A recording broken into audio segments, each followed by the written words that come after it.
Seri kedua kita mulai. Untuk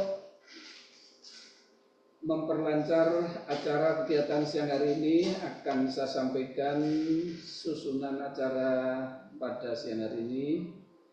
Yang pertama nanti disampaikan sambutan dari Ketua LPPM oleh Ibu Dr. Mujiastuti Handayani. Selanjutnya memasuki materi inti sharing pengetahuan Universitas Semarang. Yang pertama disampaikan oleh Dr. Edi. Waktu presentasi nanti 30 menit termasuk tanya jawab. Nanti dilanjutkan sesi yang kedua oleh Dr. Ani. Waktunya sama 30 menit termasuk tanya jawab. Sesi terakhir disampaikan Dr. Ari Endang. Waktunya 30 menit termasuk tanya jawab. Harapan kita nanti kegiatan siang hari ini bisa diakhiri pukul 15 atau 3 sore.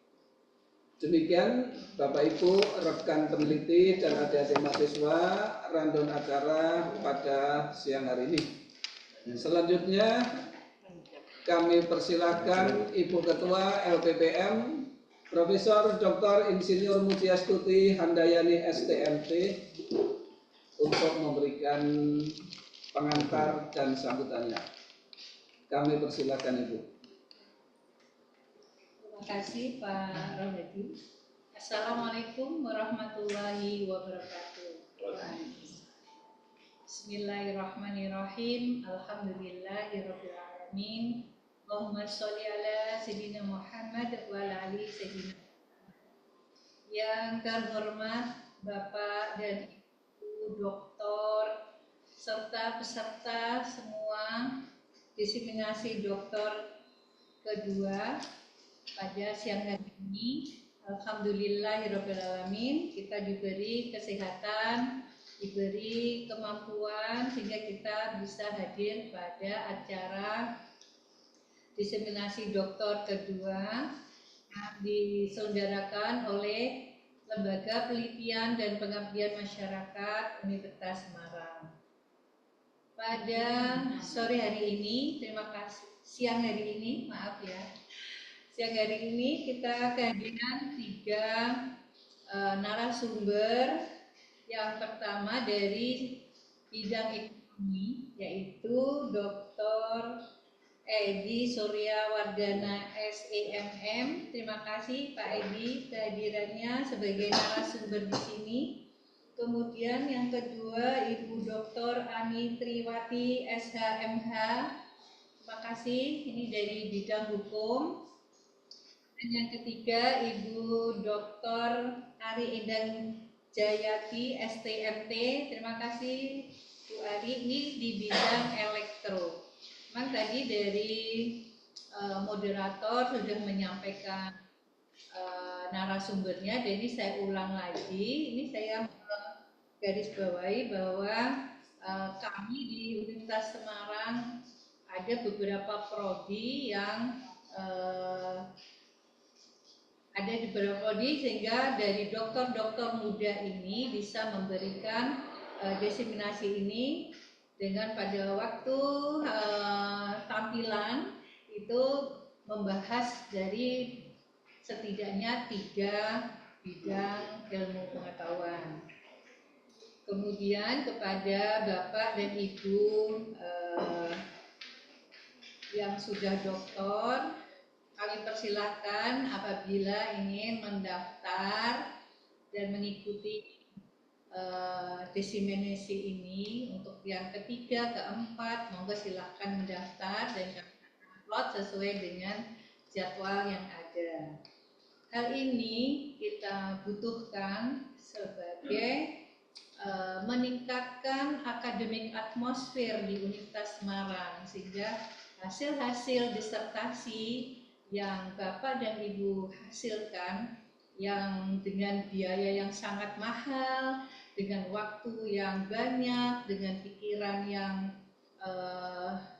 susah payah ya saya rasa, karena kadang harus meninggalkan keluarga, yang ibu-ibu mengurus anak, suami harus dengan pintar-pintarnya mengatur waktu dan sebagainya. Ini bisa dimanfaatkan dan bermanfaat bagi lingkungannya, bagi mahasiswa, dan ini kami buka juga untuk umum, sehingga umum juga bisa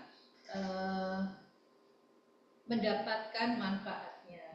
Dan di sini juga beberapa dari universitas lain kemarin juga ada yang sudah mengikuti, mungkin di sini juga ada. Terima kasih yang sudah mengikuti. Tentunya harapan kami semoga apa yang kami lakukan ini dapat membawa berkah, membawa manfaat, baik secara akademisi maupun secara pribadi untuk meningkatkan karier.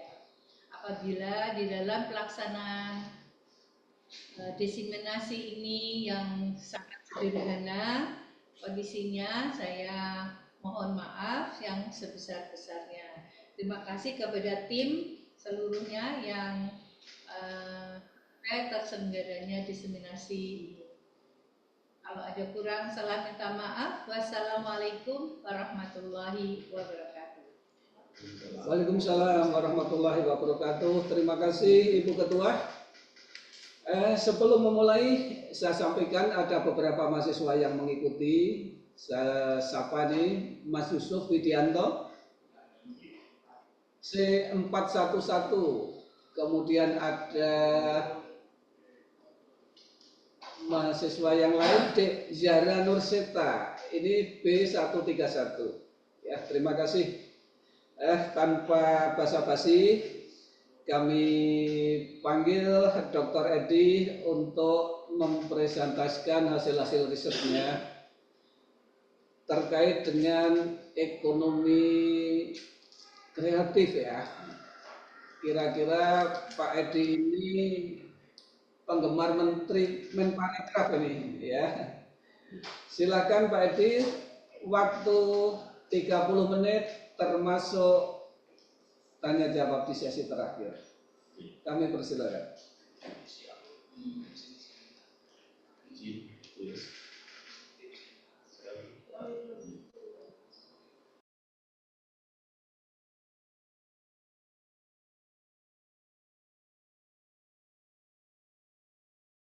Oke. Assalamualaikum warahmatullahi wabarakatuh. Ya. Alhamdulillah, terima kasih Bapak Ibu tim dari LPPM yang telah memberikan waktu dan kesempatan bagi kami yang sudah menempuh doktoral dan ini diberi kesempatan untuk memberikan presentasi tentang hasil risetnya, matur suwun Bapak Ibu, dan saya aturkan terima kasih Bapak Ibu yang sudah rawuh dalam acara ini. Ini acara yang sangat bagus sekali. Jadi izinkan saya memberikan materi tentang peningkatan kinerja pasar ekonomi kreatif berbasis maslahah positional advantage. Ini merupakan ya salah satu bidang ya tadi ya benar tadi yang dikatakan sama beliau Bapak Dr. Hadi bahwa ini saya senang sekali mengeksplor tentang UMKM ya, maupun ekonomi kreatif, dan ini karena merupakan salah satu basis ya, kekuatan ekonomi Indonesia ya, Bapak Ibu. Nah, jadi berangkat dari adanya banyak UMKM dan pelaku ekonomi kreatif ya terutama di Jawa Tengah ya. Jadi inovasi produk ini merupakan proses untuk menghasilkan produk baru yang dianggap berharga oleh pelanggan dan meningkatkan otoritas perusahaan dalam menetapkan harga. Jadi inovasi ini merupakan proses penciptaan nilai dengan salah satunya menurunkan biaya-biaya produksi. Nah ini banyak sekali di lapangan selama kami PKM dan turun langsung ke lapangan ke UMKM, ekonomi kreatif. Nah ini biaya produksi salah satunya itu merupakan salah satu hal yang eh, mendapat prioritas untuk diperbaiki. Nah dalam kondisi tertentu kadang-kala nggih Bapak Ibu peraturan-peraturan yang ketat itu bisa menyebabkan perusahaan enggan untuk berinovasi dengan memproduksi produk-produk barunya, ya. Nah, karena segmen-segmen yang dituju oleh perusahaan atau UMKM itu, nah itu satu dengan yang lain berbeda, ya. Nah, apalagi kita dengar-dengar, nah itu ada angkringan, ya itu nantinya akan eh, dapat penetapan pajak dari pemerintah, misalnya seperti itu. Ya. Apalagi ini banyak sekali peraturan, salah satunya apa namanya rumah atau gedung apabila dibangun sendiri itu kena pajak 2,5%, misalnya seperti itu. Nah itu nanti UMKM dengan pelaku ekonomi kreatif lainnya nanti bisa berpikir ulang, wah bagaimana itu mengembangkan misalnya seperti. Nah itu ya awal dari keinginan kami bahwa bisa dilakukan ya inovasi-inovasi oleh pelaku ekonomi kreatif maupun UMKM. Nah, Bapak Ibu sekalian, bahwa gambarannya itu ternyata UMKM kalau yang bersertifikat itu menurut data itu kurang dari 10% dari yang tercatat. Y. Nah, itu ditambah lagi UMKM atau pelaku ekonomi kreatif itu lebih condong ke kuliner, padahal ada kurang lebih beberapa bidang besar yang bisa diolah, ya, dan itu bisa di sertifikat halal, misalnya kria, ya kan, tidak hanya kuliner, fashion halal juga bisa, misalnya seperti itu, hiburan-hiburan halal, perhotelan halal dan lain sebagainya. Jadi ternyata itu masih fokusnya di banyak yang kuliner. Terus lagi ditambahin lagi Bapak Ibu sumber daya manusia UMKM untuk yang halal itu masih kurang, ya. Nah ini harus ada sentuhan-sentuhan dari masyarakat, ya, kalangan profesional dan lain sebagainya untuk mendukung, ya kan, ini keterampilan bagi sumber daya manusia UMKM dalam bidang halal. Terus lagi ditambahi teknologi-teknologi yang dipakai UMKM itu marketable, artinya masih sentuhan-sentuhan tradisional masih kental sekali. Nah ini kan alangkah lebih bagus untuk eh, diperbaiki, ya. Ya.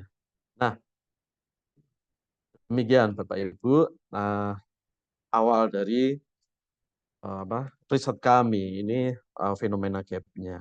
Nah, kalau kita memandang ekonomi kreatif sendiri Bapak Ibu, nah ini pasti, nah kan, kok senang sekali. Ya, karena ekonomi kreatif itu sendiri adalah perwujudan nilai tambah yang dihasilkan dari kekayaan intelektual berbasis ya ini Bapak Ibu baik yang berwujud produk maupun jasa yang didasarkan pada kreativitas manusia yang berbasis warisan leluhur, ilmu pengetahuan dan teknologi. Jadi ada tidak hanya sentuhan-sentuhan ya modern, tetapi ini loh warisan leluhur itu juga harus kita angkat, kan gitu. Makanya ini bagus sekali, salah satu hal ekonomi kreatif untuk dikembangkan, Bapak Ibu. Ya. Nah, riset gap yang diawali, nah itu kalau kami sendiri itu mencari dari first viewer ya, Bapak Ibu. Jadi tiap tahun itu bisa dalam kutip dipetani, ya kan, bisa mendapatkan ratusan bahkan ribuan artikel yang bisa dipelajari. Ternyata dari first viewer itu nanti dikembangkan lewat observeries, nah, terus menghasilkan bahwa ada beberapa yang mempengaruhi hasil, diantaranya new product development untuk mendapatkan nilai-nilai halal itu tadi pernah diangkat oleh Boris tahun 2001, Shelin ya 2017, Frederickson, Franz, Ramirez dan masih banyak lagi itu bahwa bagus sekali ekonomi kreatif untuk dihasilkan produk-produk yang halal misalnya seperti itu. Tapi ada hasil penelitian misalnya Brown 2020, Nick, terus Forbaston, Yeltsin-Kaya, Billy dan Tomation itu menemukan ternyata new product development terutama untuk UMKM itu masih kurang ya, bahkan tidak mempengaruhi untuk kinerja bisnis. Nah, disinilah Bapak Ibu, hasil dari beberapa penelitian terdahulu itu ditemukan bahwa kebutuhan untuk memperkuat konsep halal and capability terhadap kinerja bisnis, sehingga perlu evaluasi penelitian lanjutan. Nah, itu tadi Bapak Ibu, setelah lewat Voice Viewer dan publish average, ternyata apa sih teori yang pas untuk mengelola ini, permasalahan ini. Ternyata ditemukan research advance theory, yaitu ada kelemahan-kelemahan ya di RE teori ini adalah inovasi ternyata hanya dipandang sebagai hasil proses persaingan, tapi bukan sebagai faktor kompetisi menuju keunggulan. Padahal UMKM dan ekonomi kreatif kan memerlukan kompetisi untuk menuju keunggulan, Bapak Ibu. Nah, inilah. Terus yang kedua, pencapaian positional advantage itu belum didasarkan misalnya nilai-nilai tauhid, artinya salah satunya ya halal ya, halalan dan itu masih belum ya. Terus yang nomor 3 belum juga diarahkan dalam jangka panjang berdasarkan Islamic value. Nah, oleh karena itu sangat diperlukan upaya pengembangan maslahah atau kemaslahatan guna mengintervensi positional advantage yang berbasis Islamic value yang memberikan makna keunggulan kompetitif yang nanti bisa berkesinambungan. Ya. Nah, mengapa maslahah? Nah, di sini Bapak Ibu ya diusulkan bahwa maslahah itu didefinisikan sebagai sesuatu yang baik, yang sangat bermanfaat, sehingga dapat mendatangkan kesenangan dan kegembiraan. Ya. Nah, berdasarkan Al-Quran, surat Al-Nahl, nah itu saya cari-cari juga, Bapak Ibu, ini surat dan ayat yang pas untuk masalah ini yang bagaimana. Ternyata di An-Nahl ayat 30 mengatakan kepada orang-orang yang bertakwa, ya dikatakan, apakah yang diturunkan oleh Tuhanmu? Mereka bilang semua baik-baik saja. Bagi orang-orang yang berbuat baik ada kebaikan di dunia ini dan rumah akhirat yang lebih baik lagi, sehingga sesungguhnya adalah rumah-rumah bagi orang yang bertakwa. Nah, di sini Bapak Ibu, setelah saya berpikir dan mengadakan fokus grup diskusi, ternyata memang surat Al-Nahl ayat 30 ya pas untuk diangkat dipadukan dengan teori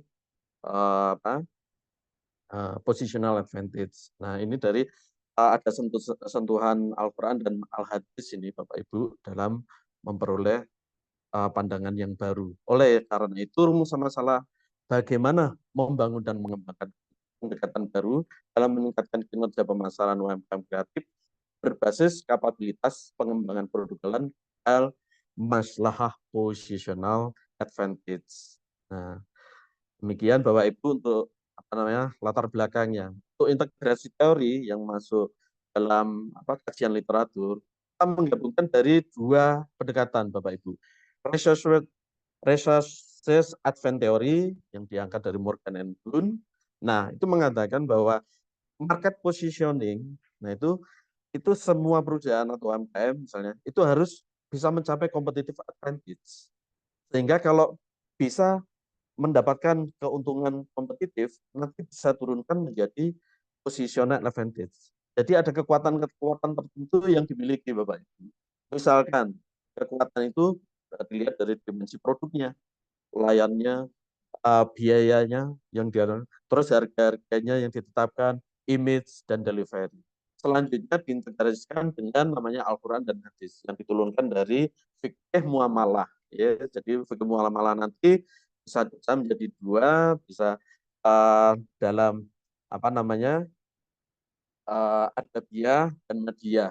Nah, kebetulan yang saya turunkan itu maslahah yang berkaitan dengan pemasaran marketing. Karena saya sendiri manajemen pemasaran ya Bapak Ibu. Jadi masalah ini bagus ini kan. Nah, makanya bisa dilihat dari dimensi kemanfaatan dan keberkahan. Nah, setelah ada integrasi, lahirlah masalah positional advantage. Nah, gitu ceritanya Bapak Ibu. Dan setelah ada pengembangan beberapa literatur, grand teori yang kami bentuk adalah proposisi 1 adalah halal MPD capability yang terjadi dari halal awareness, halal produk orientasi, dan halal marketing bisa mempengaruhi masalah positional advantage. Proposisi yang kedua adalah masalah positional advantage bisa mempengaruhi business performance. Dan yang ketiga, halal NPD capability bisa mempengaruhi business performance melewati masalah positional advantage. Jadi itu grand teori model yang kita bangun Bapak Ibu. Sehingga dari grand teori bisa dipecah menjadi 7 hipotesis, yaitu halal awareness terhadap masalah position advantage, ya. Yang kedua halal produk orientasi terhadap masalah masalah position advantage. Nah, terus halal produk orientasi terhadap masalah position advantage dan halal marketing terhadap masalah position advantage, dan nanti secara langsung maupun tidak langsung bisa mempengaruhi market performance.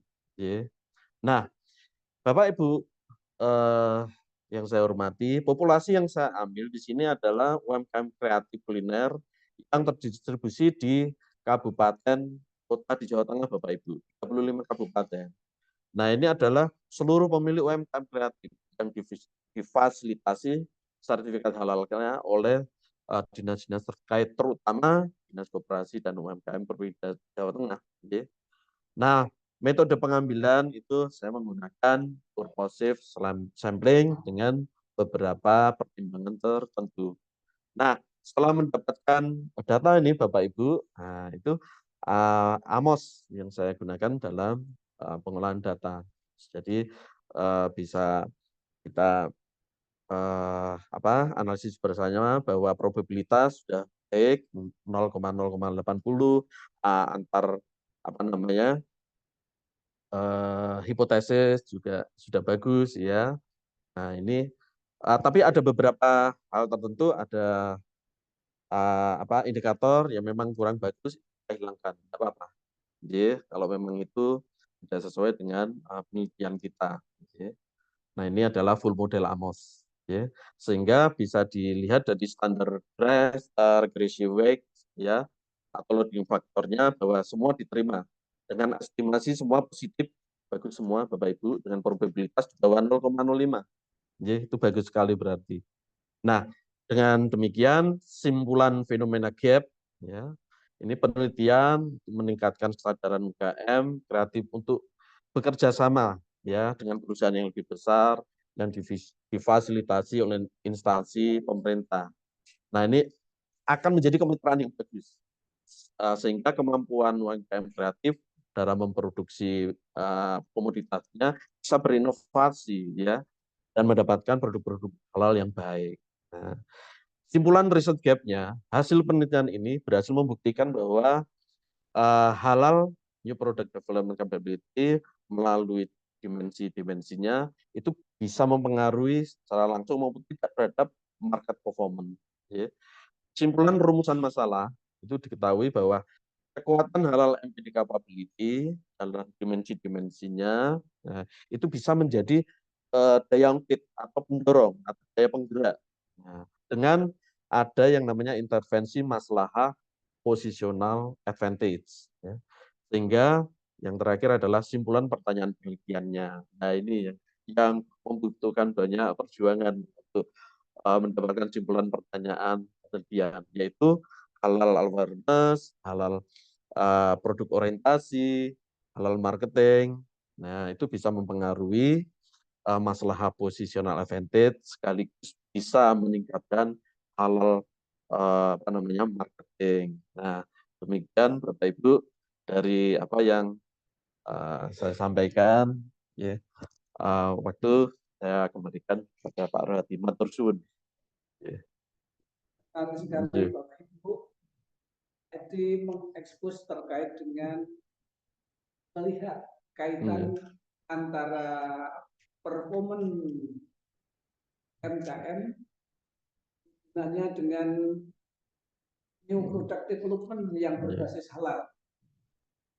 Bagaimana Bapak pahami, pemerintah telah merilis undang-undang halal dan itu sejak 2014, kemudian berlaku efektif 2000. Sebetulnya seharusnya Oktober 2024 ini seharusnya bisa. Iya. Ya. Nah, mulai saat ini hanya ada dua jenis produk, halal dan non halal. Ya. Dan non halal. Nah, tetapi bagi Dr. Edi melihat permasalahan lain, apakah ada aturan-aturan, ada insentif-insentif yang bisa menghambat atau mendorong UMKM dalam meningkatkan kinerja atau performanya. Adakah relevansi antara halal awareness, pengembangan produk, kemudian nilai-nilai Islami, masalah terkait enggak dengan performa? Kira-kira seperti itu. Silahkan, kami mengundang Bapak Ibu mahasiswa baik yang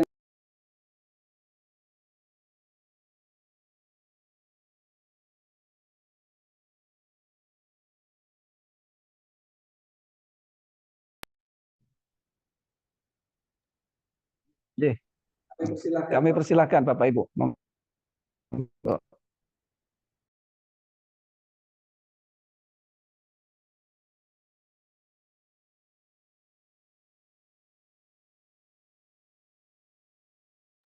Bisa resen, bisa langsung bertanya.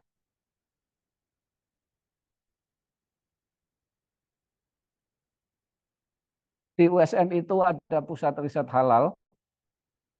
Jadi risetnya Pak Edi ini sangat relevan dan sangat baik untuk kawan-kawan di pusat riset. Barangkali bisa menindaklanjuti. Silakan Bapak Ibu, kami tunggu masukan pertanyaannya untuk pembicara Dr. Edi.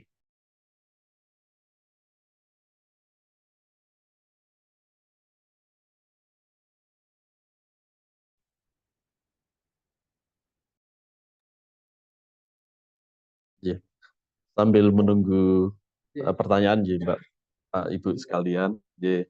Jadi memang ekonomi kreatif sebetulnya masih banyak Bapak Ibu yang bisa dieksplor.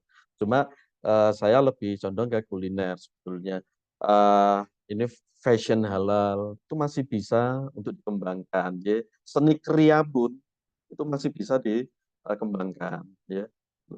Misalkan ya Bapak Ibu, loh kriya kok itu kan keterampilan misalnya kan untuk membuat apa suatu produk misalnya itu kan. Misalnya dari bahan akar-akaran, ya kan dari bahan kayu dan lain sebagainya, itu bisa disertifikat halalkan. Nah, misalkan contoh kalau kita ya Bapak Ibu, ya ini sharing sambil menunggu pertanyaan ya kalau konten ya. Nah itu gini Bapak Ibu, ada kriya bentuknya lucu, tapi dalam tanda kutip cenderung saru, ya kan? Maksudnya kayu dibentuk misalnya alat kelamin, ya kan? Nah itu kan, wah itu kan ya, ya itu memang salah satu hal yang bisa dikatakan hasil karya, tetapi ya itulah ya contoh, ya kan? Nah ini ada pertanyaan, monggo. Ari, Monggo.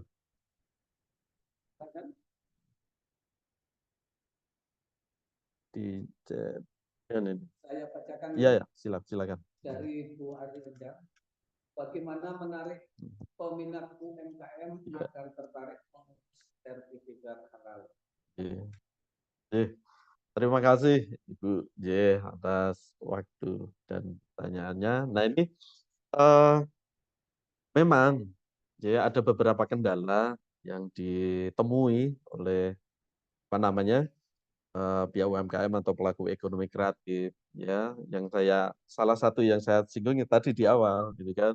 Misalnya, ide banyak, ya kan, ide banyak, tetapi misalkan, oh ada apa ya,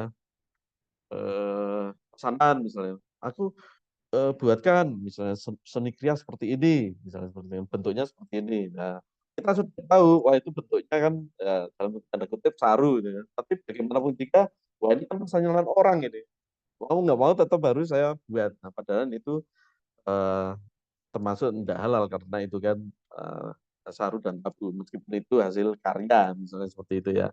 Nah, itu adanya literasi-literasi hal demikian ini Bapak Ibu. Nah, itu kan yang membuat ya kan sertifikasi halal ya kan kurang berkembang. Harusnya ada sentuhan-sentuhan ya kan. Misalkan dari instansi ya pihak misalkan ahli desain grafis. Oh ini loh, ya kan itu bisa eh, gambarnya seperti ini lebih bagus dan lain sebagainya. Ya kan.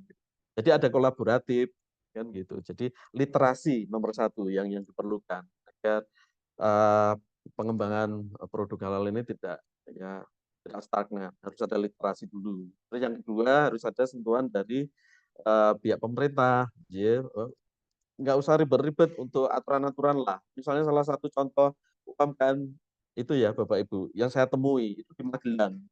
Itu enak produknya, ya kan?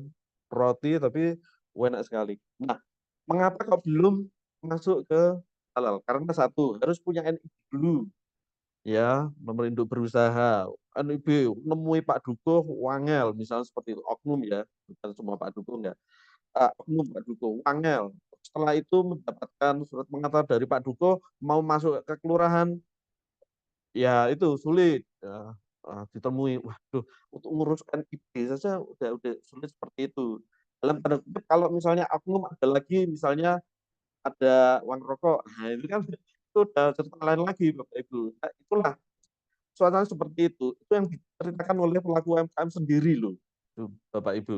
Nah, itu kalau sudah dapat NIB, itu baru bisa mengurus surat-surat lainnya, misalnya ke Dinas Koperasi UMKM, fasilitasi ya, karena untuk mendapatkan sertifikat halal pun tidak mudah, harus eh, sekian waktu ya eh, dilihat bagaimana prosesnya dan lain sebagainya. Wah, sangat rumit gitu loh. Jadi aturan-aturannya harus terbebas dari apa eh, ya gangguan-gangguan sekelilingnya, ibaratnya izin HO dan lain sebagainya.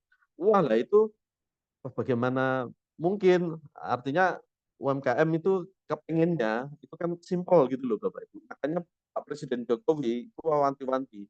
Nah ini kalau bisa itu satu pintu ya kan dan jangan diribet-ribetkan ya, seperti itu. Jadi simpelkan gitu loh. Nah akhirnya memang sedikit demi sedikit sudah banyak ya selain literasi juga sentuhan-sentuhan kebijakan dari pemerintah yang nantinya untuk mempermudah lah nah ya kan gitu kita mendapatkan sertifikat halal misalnya seperti itu.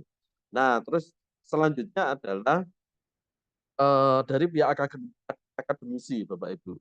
Nah itu memang dalam tanda kutip itu UMKM pelaku ekonomi kreatif tidak mengharapkan sebetulnya Bapak Ibu. Ya, saya kan sampai ke desa, saya sebetulnya tidak pernah ke Wonogiri, tapi dengan adanya riset seperti ini, saya bisa eh, ke Wonogiri perbatasan dengan Pacitan sana, juga, wow UMKM-nya seperti itu. Ya, jadi kepengennya itu akademisi, nah itu bisa sampai pelosok seperti itu. Nah mereka itu UMKM minta seperti itu, Bapak Ibu. Terus terang saja. Jadi, akhirnya saya berpikiran, oh bagus juga ini masih banyak sekali bidang-bidang apapun yang bisa dilakukan oleh para cendekiawan untuk ya memajukan ekonomi kreatif, ya kan. Sebetulnya potensi di daerah itu banyak sekali Bapak Ibu. Nah itu nanti suatu saat kalau ada waktu kita bisa sharing lagi, ya kan. Berarti harus ada literasi, ada sentuhan pemerintah dan harus ada sentuhan dari para akademisi. Salah satunya itu, Bapak Ibu, untuk meningkatkan ini uh, UMKM ekonomi kreatif bisa mendapatkan sertifikat halalnya. Nah, matur suwun. Ya. Baik, Pak Edi, Bapak Ibu, halal itu tidak soal makanan saja, nih. Iya. Tadi Pak Edi sampaikan soal halal itu juga terkait dengan pakaian yang menempel pada tubuh kita, bahkan alat-alat rumah tangga, tadi mainan dan seterusnya itu juga bisa disertifikatkan halal, ya, halal. Nah, masih ada waktu 2-3 menit Bapak Ibu kalau ada pertanyaan yang lain. Oke, dari Pak Andi Tri Adrianto, saya bacakan sih.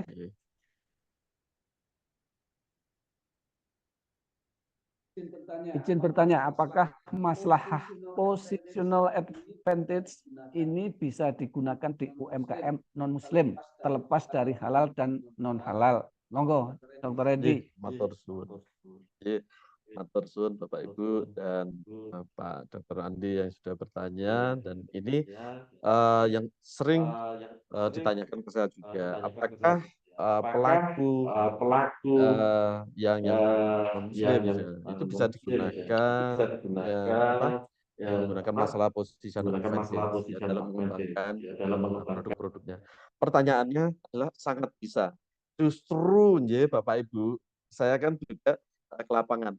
Justru banyak dari beliau-beliau ya pelaku UMKM ekonomi kreatif yang non Muslim justru menerapkan, ya, nah ini apa ya, cara-cara atau prosedural halal, ya kan? Iya, jadi lokasinya, ya, penempatannya, display, bahan-bahannya semua, ya kan? Itu justru banyak yang mengaplikatifkan loh Bapak Ibu. Saya juga berpikir kok bisa seperti ini? Ya. Nah ini menjadi tantangan kita semua Bapak Ibu pelaku UMKM ekonomi kreatif. Nah, mbok ya ibaratnya seperti itu. Ya, harus bisa melakukan ya. Nah, maksud yang saudara-saudara apa yang non muslim bisa kok melakukan seperti itu, ya kan? Nah, maksud kita enggak. Nah, maksudnya seperti itu. Sangat bisa Bapak Pak Andi, ini sangat bisa, dan itu kembali ke pihak UMK-nya sendiri mau menjalankan tidak, kan gitu. Ya, ada dalam tanda kutip nih yang sudah mendapatkan sertifikat halal, kok balik meneh, ibaratnya seperti itu, kembali lagi ke awal, nggak mau menjaga kebersihan, ya. Ibaratnya salah satu contoh ya, itu eh, saking sudah berhasilnya, terus dia beli burung. Nah, burung itu dimasukkan dalam sangkar, sangkarnya diletakkan di dekat itu proses produksi. Itu kalau ketahuan dari dinas, wah itu, waduh bisa wah masalah itu kan bisa dicabut gitu kan. Jadi harus hati-hati ya. Salah satu kendala adalah itu kalau sudah berhasil biasanya langsung tidak menerapkan lagi ya.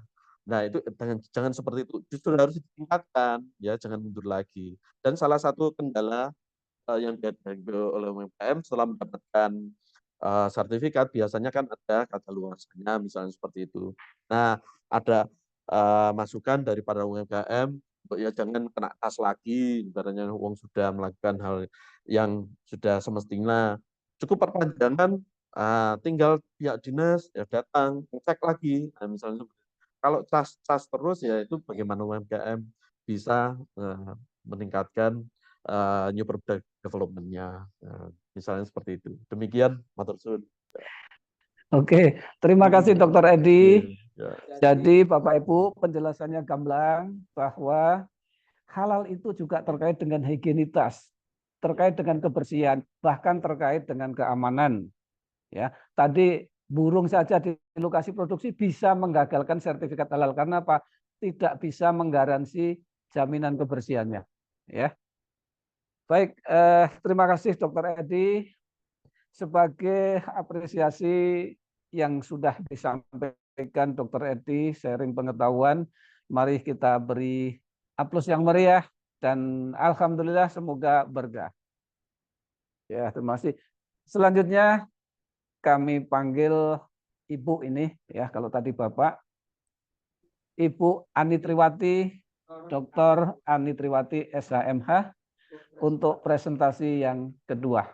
Waktu biasa 30 menit Bu Ani, jadi perhitungkan hingga nanti pukul 2:15. Lebih 30. Oke. Kami persilakan. Terima kasih Pak Rohadi. Mohon izin yang kami hormati Ketua LPPM dan jajarannya dan Bapak Ibu yang sudah masuk dalam Zoom. Terima kasih atas kesempatan yang diberikan kepada saya. Mohon izin untuk sharing.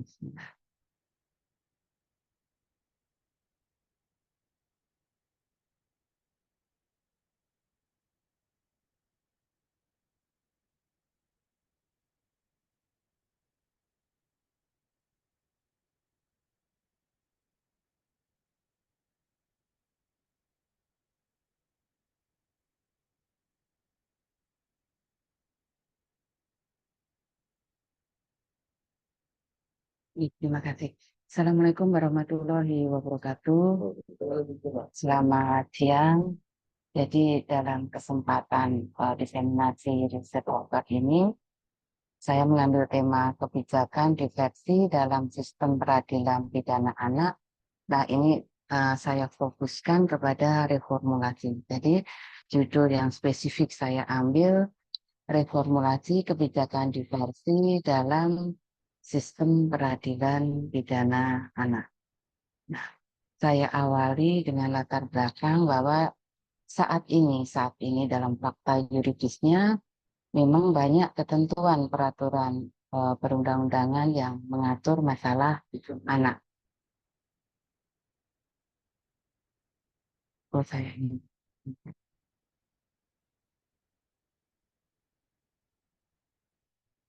Betul. Saya yang tertutup ini. Nah, jadi fakta yuridis dalam peraturan perundang-undangan ada instrumen hukum nasional dan instrumen hukum internasional. Jadi kita tidak terlepas dari instrumen hukum internasional dalam pembuatan peraturan perundang-undangan. Fakta yuridis dari instrumen hukum nasional diantaranya ada konstitusi kita, Undang-Undang Dasar Negara Republik Indonesia tahun 1945, kemudian Undang-Undang Kesejahteraan Anak, Undang-Undang Nomor 4 tahun 1979 yang saat ini masih belum dicabut, kemudian Undang-Undang Nomor 23 tahun 2002 sebagaimana diubah dengan Undang-Undang Nomor 35 2014, kemudian diubah kembali dengan Undang-Undang Nomor 17 tahun 2016. Jadi ketiga peraturan perundang-undangan ini masih berlaku. Dan khusus untuk anak yang berhadapan dengan hukum. Nah, Bapak Ibu, saya jelaskan yang kaitan dengan anak yang berhadapan dengan hukum karena berbeda pendapat ya di media juga kaitannya dengan secara definisi dalam peraturan perundang-undangan. Jadi dalam pengertian anak yang berhadapan dengan hukum ini sering diartikan dalam media itu anak yang melakukan tindak pidana atau anak yang diduga melakukan tindak pidana atau bahasa awamnya anak yang melakukan kejahatan. Padahal anak yang berhadapan dengan hukum ini ada tiga poin. Yang pertama, anak yang berkonflik dengan hukum. Anak yang berkonflik dengan hukum ini dalam arti anak yang diduga melakukan tindak pidana. Bahasa yang kita gunakan anak yang berkonflik dengan hukum. Kemudian anak saksi, anak yang menjadi saksi dalam suatu tindak pidana, dan anak korban yaitu anak yang menjadi korban dalam suatu tindak pidana. Nah, kemudian saya lanjutkan kaitannya dengan instrumen hukum internasional sangat banyak, tapi di sini saya ambil hanya beberapa ya. Konvensi Hak Anak, kemudian The Bating Rules berkaitan dengan diversi, kemudian the Riyadh Guidelines, kemudian United Nations Rules for the Protection of Juvenile Deprived Their Liberty. Jadi di sini kami menggunakan beberapa undang-undang atau dan instrumen hukum internasional. Yang kami permasalahkan yang kaitannya dengan kebijakan diversi yaitu dalam Undang-Undang Sistem Peradilan Pidana Anak, yaitu Undang-Undang Nomor 11 Tahun 2012, di mana diversi itu merupakan penyelesaian perkara anak yang dilakukan di luar proses peradilan pidana. Jadi penyelesaiannya di luar peradilan dalam arti anak yang melakukan atau diduga melakukan tindak pidana atau melakukan kejahatan ini ya bisa diselesaikan di luar proses peradilan. Nah, tapi dalam Undang-Undang SPPA ini ada persyaratannya, ya. Jadi boleh dilakukan diversi, tapi yang pertama untuk ancaman pidana penjara di bawah 7 tahun. Jadi untuk anak yang melakukan tindak pidana atau melakukan kejahatan yang ancaman pidananya di atas 7 tahun, itu tidak bisa diselesaikan di luar peradilan atau tidak dapat diversi. Kemudian anak yang melakukan pengulangan tindak pidana, ini juga tidak dapat diversi. Berkaitan dengan pasal 7 ini ya, saya tertarik kenapa harus di bawah 7 tahun yang boleh diversi. 7 tahun lebih tidak dapat diversi. Ini yang sangat menarik karena pertimbangan dari 7 tahun ini, kalau tidak salah pengetahuan saya dalam legislatif itu pada saat di DPR itu berdasarkan kesepakatan. Nah, kemudian adanya pengulangan tindak pidana.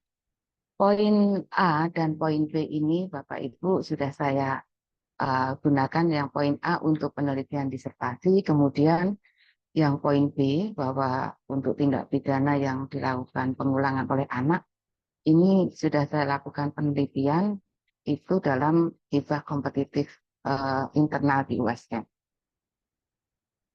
Selanjutnya fakta di lapangan, penyelesaian tindak pidana itu ada yang diselesaikan sesuai dengan Undang-Undang Sistem Peradilan Pidana Anak atau Undang-Undang SPPA, dan juga diselesaikan secara musyawarah, jadi tidak masuk dalam sistem peradilan pidana, diselesaikan secara adat atau diselesaikan secara kekeluargaan oleh masyarakat. Nah, kemudian kondisi di lapangan juga ini saya ambil yang terakhir tanggal 17 September 2024 nih.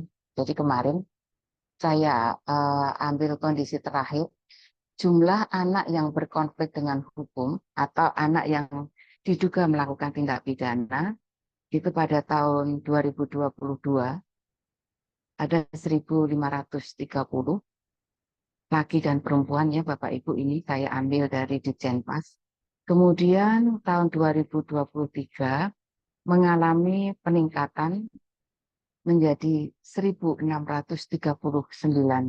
anak yang berkonflik dengan hukum. Kemudian pada tahun 2024 ini sampai September ya, karena ini bulan September belum sampai di bulan Desember, itu ada 1.563. Meskipun ini masih bulan September ya, lebih sedikit dari tahun 2023, pastinya kita berharap tidak bertambah lagi anak yang diduga melakukan tindak pidana atau anak yang melakukan kejahatan. Fokus studi di sini pada kebijakan diversi yang tadi sudah saya sebutkan. Kenapa kebijakan diversi ini atau penyelesaian di luar proses peradilan pidana hanya untuk ancaman pidana di bawah 7 tahun. Kemudian untuk pengulangan tindak pidana tidak boleh dilakukan diversi. Nah, permasalahan yang saya ambil, bagaimana kebijakan hukum pidana mengenai diversi dalam sistem peradilan pidana anak di Indonesia. Kemudian bagaimana reformulasi ya, kebijakan diversi sistem peradilan pidana anak dalam arti bagaimana pengaturan selanjutnya atau apakah dalam pasal 7 Undang-Undang Sistem Peradilan Pidana Anak nanti akan direformulasi dengan memperbolehkan ancaman pidana penjara di atas 7 tahun itu boleh dilakukan diversi dengan bersyarat, atau pengulangan tindak pidana dapat dilakukan diversi juga dengan bersyarat.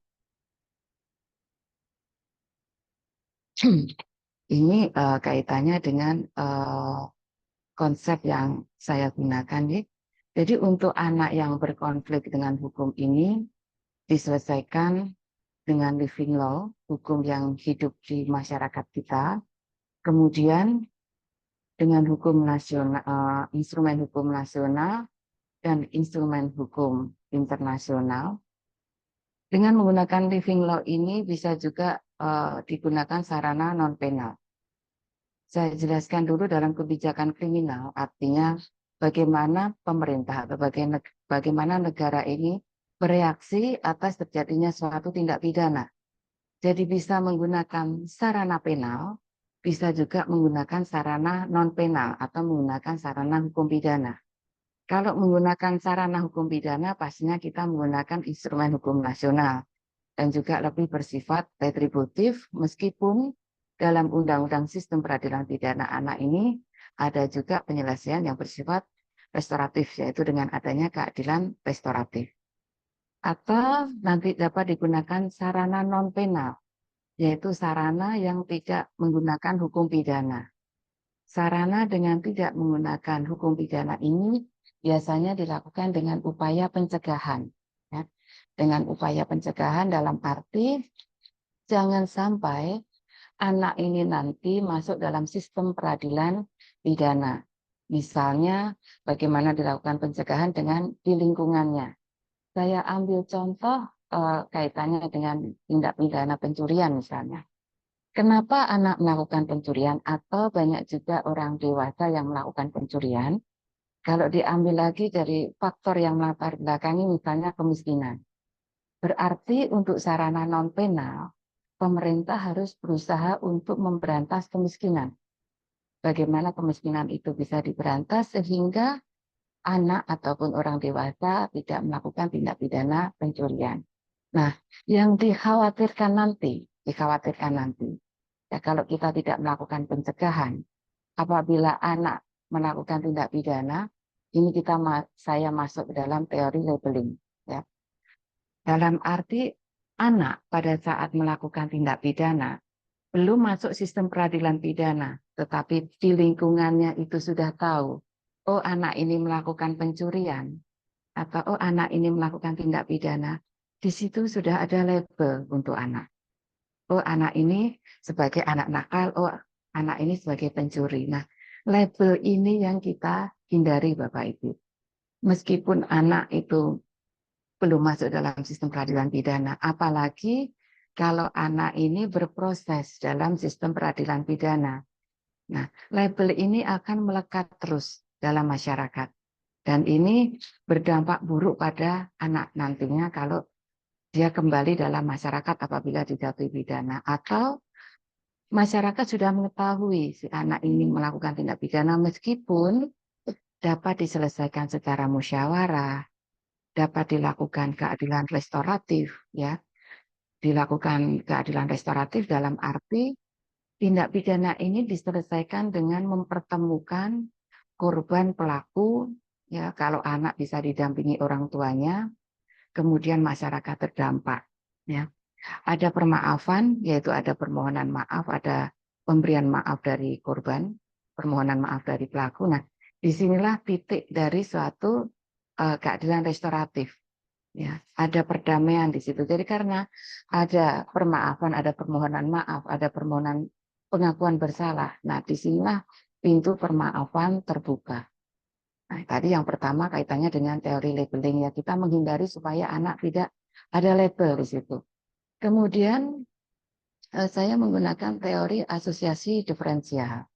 Dalam arti apabila tidak ada sarana non penal untuk melakukan pencegahan, nah nanti anak apabila sudah masuk dalam sistem peradilan pidana, kemudian berproses, mungkin Bapak Ibu ada yang melihat kok anak masuk dalam penjara atau tahanan, atau anak dalam masuk lembaga pemasyarakatan khusus anak di LPKA, ya. Nah, ini menurut teori asosiasi diferensial, di dalam LPKA atau dalam suatu tahanan atau dalam suatu, kalau kita menyebutnya untuk dewasa itu lembaga pemasyarakatan atau bahasa yang agak nggak enak penjara, ya.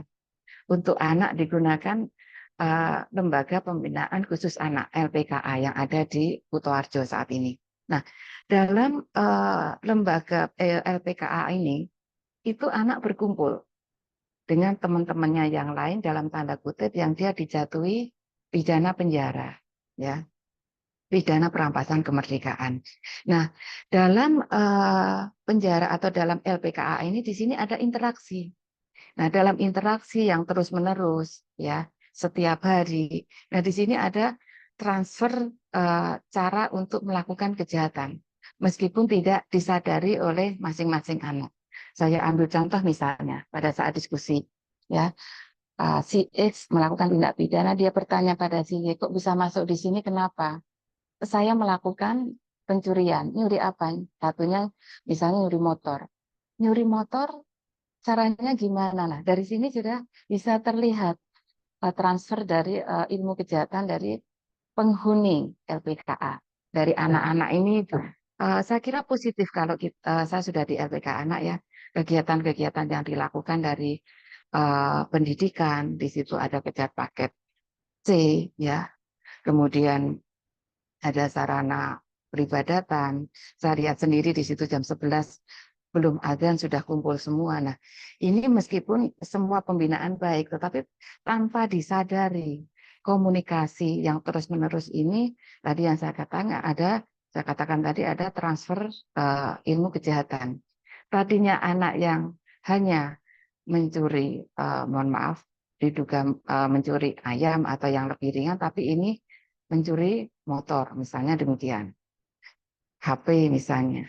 Kadang HP ini kecil tapi harganya mahal, ya, harganya mahal. Nah, ini caranya bagaimana, ya, kemudian menjualnya bagaimana, kok bisa ketahuan bagaimana, dideteksi bagaimana. Nah, disinilah transfer yang saya katakan tadi, transfer ilmu kejahatan.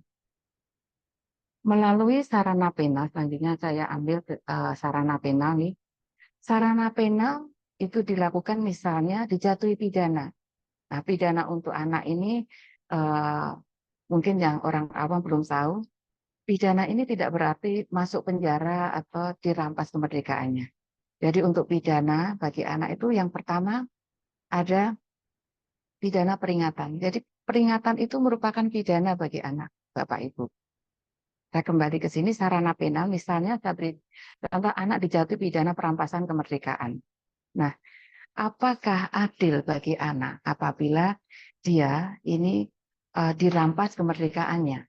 Nah, pertanyaan di sini, ya, kami menggunakan beberapa teori keadilan, tetapi saya lebih menggunakan teori keadilan Pancasila, ya, karena kita menggunakan sistem hukum Pancasila.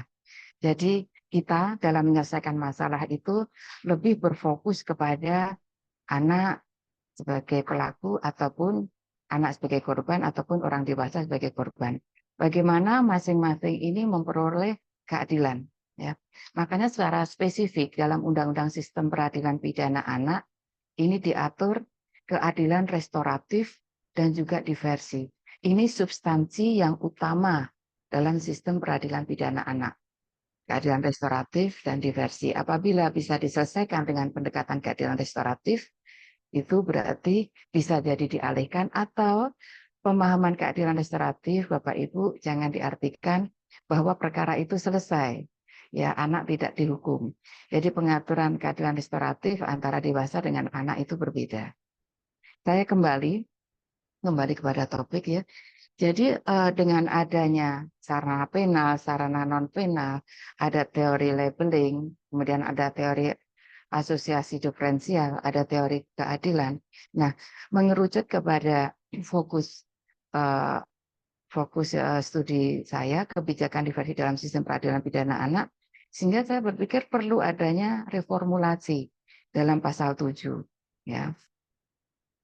Dalam pasal 7 sistem peradilan pidana anak.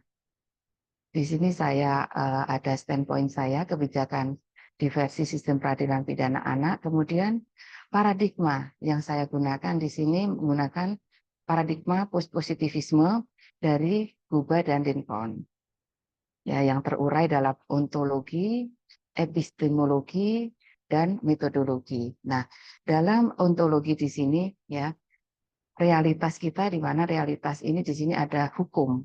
Hukum dipahami dalam keadaan yang tidak sempurna, dalam arti ya bagaimana bunyi hukum itu sendiri ya.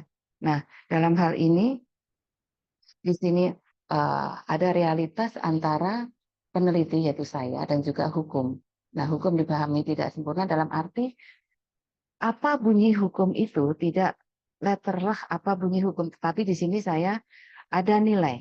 Apakah di pasal 7, di pasal 7 ini ya, keadilan restoratif diversi dilakukan untuk tindak pidana di bawah 7 tahun ya. Ada nggak nilai keadilan?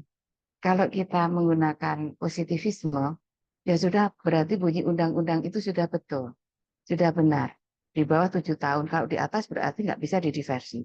Tetapi saya menggunakan positivisme dalam arti kalau hanya di bawah 7 tahun yang boleh diversi, apakah ada nilai keadilan di situ bagi anak?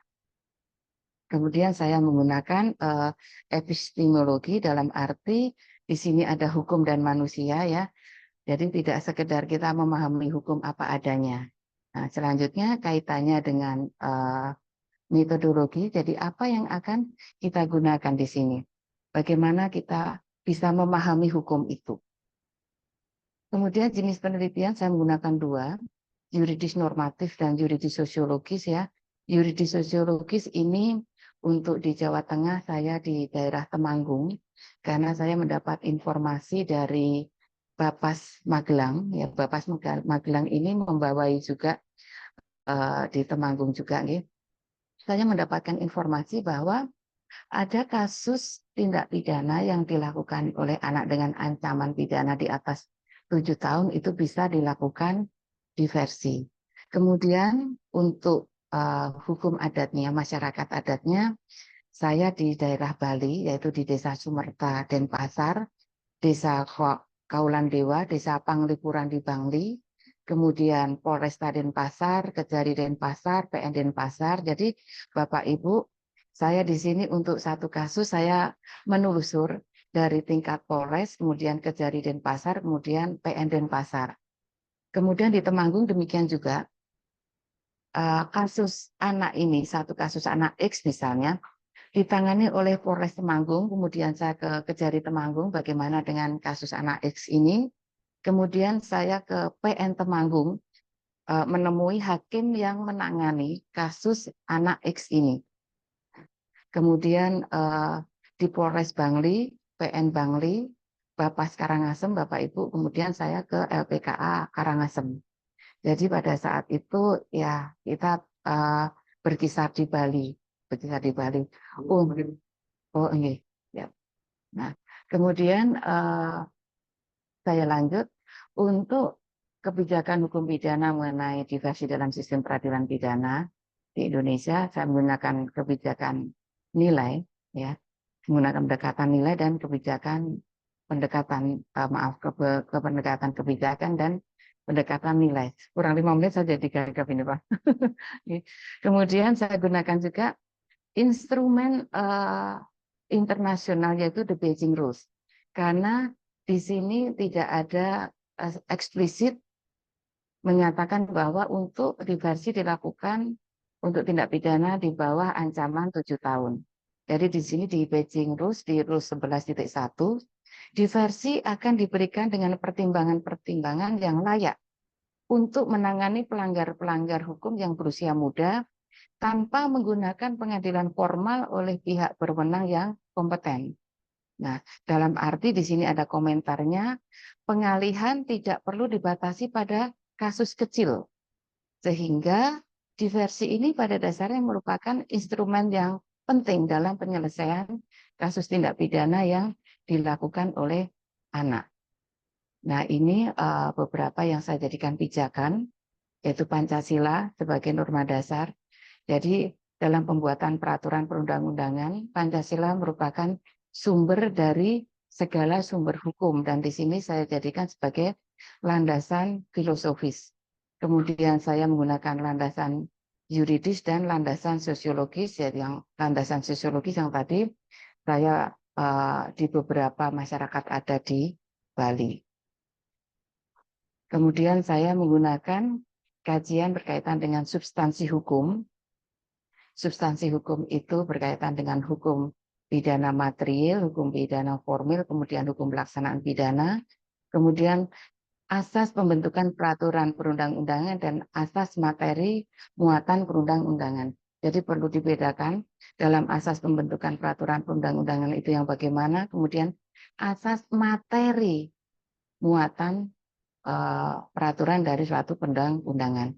Kemudian dari kajian struktur hukum ada penyidikan, penuntutan, pengadilan, kemudian pelaksanaan eksekusi, bagaimana penyidikan terhadap anak, penuntut umum untuk kasus anak, JPU anak ya, kemudian hakim anak. Kemudian struktur hukum itu yang kaitannya aparat penegak hukum adalah yang poin penting pembimbing kemasyarakatan. Di mana pembimbing kemasyarakatan ini atau PK itu pada saat terjadinya tindak pidana dia yang melakukan penelitian terhadap anak. Bagaimana lingkungan rumah anak, bagaimana lingkungan sekolah anak, latar belakang anak melakukan tindak pidana. Jadi poin penting di sini pembimbing kemasyarakatan yang dia nanti akan memberikan rekomendasi. Apakah kasus anak ini dapat dilakukan diversi, ataukah tidak, ataukah anak ini nanti akan dijatuhi pidana peringatan, ataukah akan dijatuhi pidana perampasan kemerdekaan, ataukah anak nanti akan dijatuhi tindakan misalnya melakukan pelayanan di kantor pemerintah. Nah, di sini saya juga menggunakan kajian perbandingan dengan negara lain.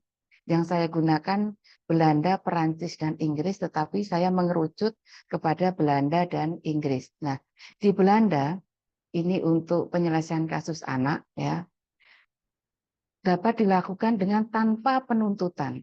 Jadi dilihat untuk kepentingan anak ya, nilai keadilan bagi anak apakah perlu dilakukan penuntutan. Kemudian ada metode transaksi dalam arti di sini ada ganti kerugian. Anak melakukan tindak pidana itu menimbulkan ganti kerugian itu sebesar berapa nanti bisa dipenuhi atau tidak. Jadi di sini di Belanda ada metode transaksi sehingga anak tidak masuk dalam proses peradilan. Kemudian dari Perancis ya, model diversi digunakan untuk mengurangi anak atau remaja melakukan tindak pidana berproses secara formal untuk menghindari penuntutan. Nah, ini sudah digunakan diversi, kemudian ditentukan kriteria diversi. Nah, seperti di negara kita, kriteria diversi itu hanya untuk ancaman pidana di bawah 7 tahun dan juga untuk pengulangan tindak pidana juga tidak boleh diversi. Nah, ini kemudian yang terakhir, untuk reformulasi ini pasal 7 ya. Pada tingkat penyidikan, penuntutan, pemeriksaan kasus anak di pengadilan memang wajib diupayakan diversi. Kemudian diversi dapat dilaksanakan dalam hal tindak pidana yang dilakukan bukan merupakan pengulangan tindak pidana. Kemudian intinya diversi dapat dilakukan untuk tindak pidana di atas 7 tahun. Nah, tadi sudah saya katakan untuk ayat yang kedua yang bukan merupakan pengulangan tindak pidana ini sudah saya lakukan penelitian dan artikel sudah keluar dengan judul pijakan perlunya diversi dalam pengulangan tindak pidana. Nah, masukan dari saya untuk pemerintah, jadi pengulangan tindak pidana itu boleh dilakukan, tapi secara kasuistis. Tidak bisa kita menyatakan bahwa anak yang telah melakukan pencurian, kemudian dia melakukan pencurian lagi, itu dia diplot sebagai anak yang jahat, anak yang nakal. Jadi kita lihat latar belakangnya, kasusnya, kemudian lamanya ancaman pidana penjara. Mungkin itu yang bisa kami sampaikan. Mohon maaf apabila ada kesalahan dalam penyampaian. Terima kasih. Wassalamualaikum warahmatullahi wabarakatuh. Baik, Dr. Ani, paparannya sangat gamblang kiranya. Masih ada waktu 5 menit untuk Bapak Ibu untuk menanyakan, mengonfirmasi, atau konsultasi begitu ya. Tadi bagus sekali terkait dengan aspek diversi. Diversi itu pengadilan di luar pengadilan, menyelesaikan perkara hukum di luar pengadilan. Jadi, ada beberapa persyaratan tadi. Tapi sebelum ada pertanyaan, boleh saya tanya, Dokter Ani? Yes, itu diancam 7 tahun, diancam kurang 7 tahun itu kasus seperti apa ya? Berhenti. Ya. Jadi begini, Sambil menunggu Pak. Oke. Contohnya begini Pak Rohadi, kalau kita tindak pidana pencurian misalnya, tindak pidana pencurian itu kalau dilakukan di siang hari begini, nggih, itu di 362 ancaman pidana penjaranya 5 tahun. Nah, ini contoh yang bisa didiversi. Diancamnya 5 tahun. Berarti nanti hakim bisa menjatuhkan misalnya 1 tahun, 2 tahun, gitu. Tetapi di sini perlu kami tekankan, seandainya tidak ada diversi, seandainya anak nanti dijatuhi hukuman, ya, karena ada beberapa yang bisa menjadikan gagal diversi.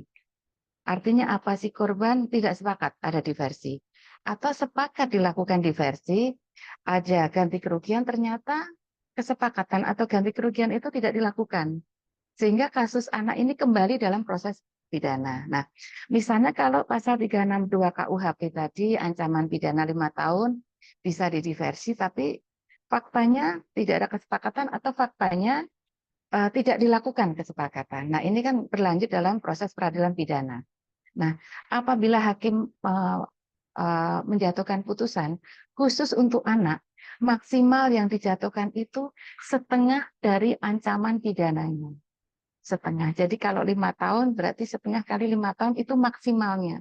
Ini untuk perlindungan anak nih, untuk kepentingan terbaik anak, untuk perlindungan anak. Jadi asas-asas untuk anak di sini sebagai pijakan kenapa setengah yang dilakukan, yang dijatuhkan.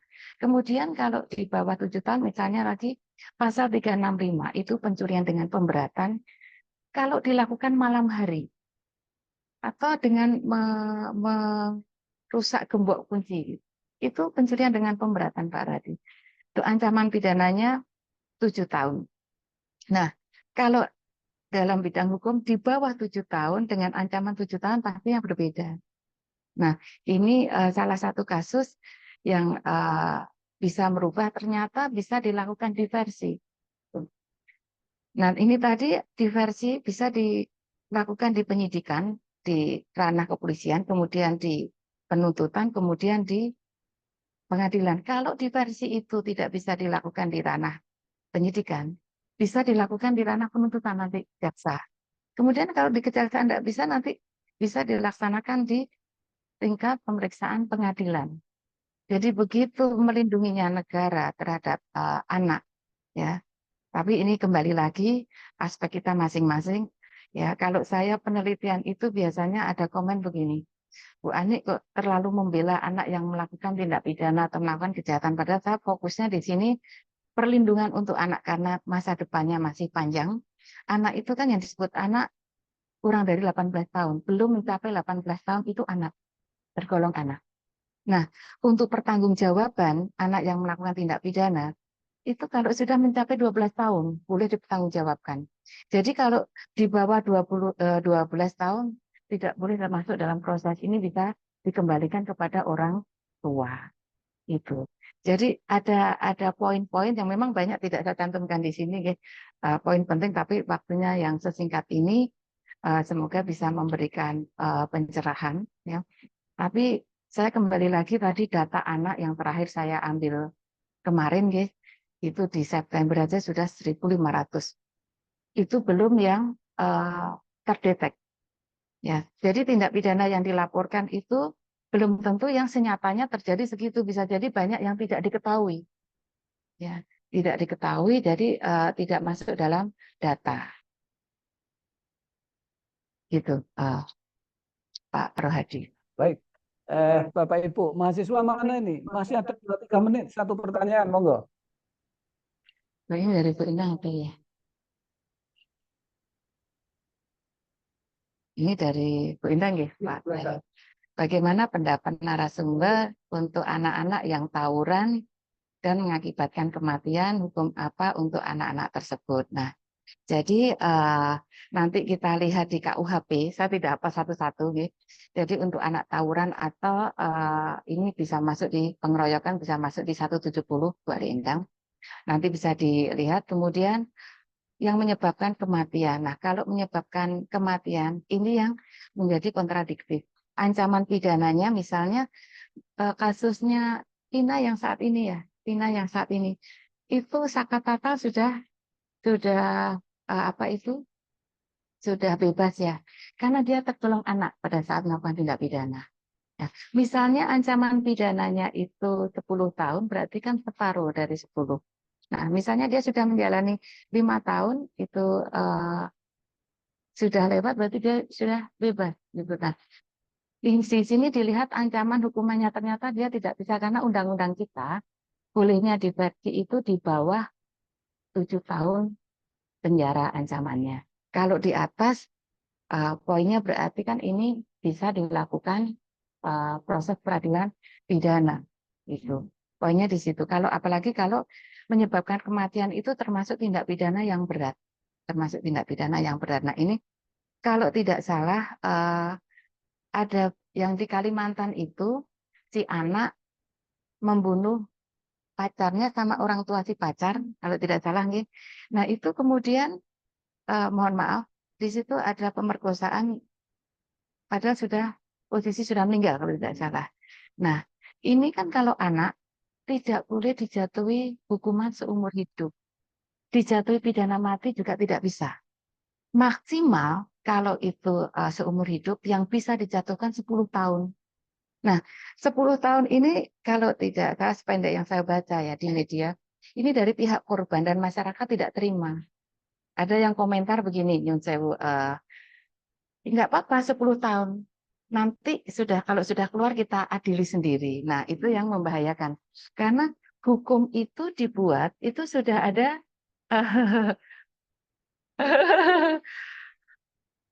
ini pertanyaannya banyak sedikit tapi banyak ya penjelasannya ya.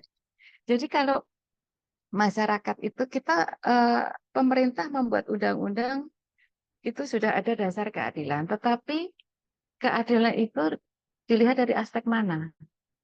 Ya. Hakim dalam menjatuhkan putusan, di situ ada korban, ada pelaku. Begitu putusan dijatuhkan, menurut hakim sudah musyawarah hakim juga. Nah, ini begitu putusan diucapkan dalam satu sidang terbuka, bisa menjadi keadilan bagi satu pihak, bisa jadi menjadi ketidakadilan di satu pihak. Tidak bisa dua-duanya itu merasa memperoleh keadilan. Jarang sekali di sini, ya. Apalagi untuk kasus anak. Biasanya yang dari hasil penelitian saya itu ada hakim yang mengatakan begini, Bu Ani tidak merasakan apa yang saya rasakan pada saat putusan dengan sidang terbuka. Itu hakimnya tunggal, itu dihadapkan dengan putusan pembacaan putusan itu terbuka, Bapak Ibu. Kalau pemeriksaannya tertutup, kasus anak itu tertutup pemeriksaannya, tapi pada saat putusannya dibacakan secara terbuka. Nah, di situ ada masyarakat dari korban, kemudian ada keluarga pelaku, kemudian ada KPAI. Di situ berarti kan hakim harus sudah siap dengan apapun yang nanti reaksi dari masyarakat. Nah, kembali ada upaya hukum banding, kasasi, dan seterusnya. Itu nggih Bu Ari Endang matur nuwun pertanyaannya. Jadi untuk yang menyebabkan kematian termasuk tindak pidana yang berat ya. Apalagi keluarga korban pasti tidak mau memaafkan. Kemudian dari Pak Andi nggih. 1 menit Bu ya. Banyak. Banyaknya kasus kriminalitas yang terjadi seperti gangster-gangster yang ada di Kota Semarang hari ini. Apa tantangan yang dihadapi dalam mendeteksi dan mencegah kriminalitas di kalangan remaja? Yang dihadapi dalam mendeteksi dan mencegah kriminalitas ini. Tadi sudah saya singgung penanggulangan kejahatan dengan sarana non-penal.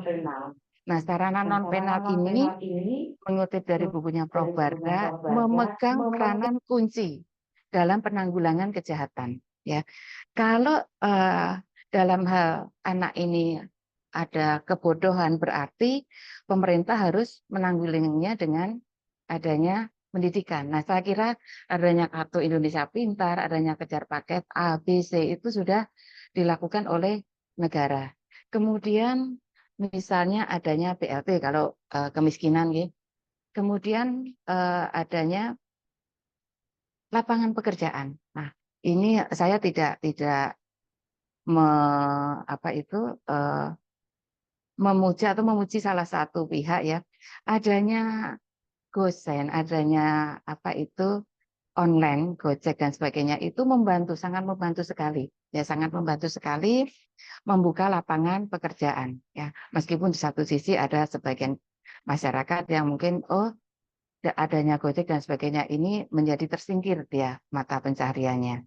Kemudian kembali ke masalah yang non penal tadi. Masalah non penal apakah betul-betul BLT, KIP, Kartu Indonesia Pintar, kemudian Kartu Indonesia Sehat, betul-betul itu sampai pada orang yang berhak.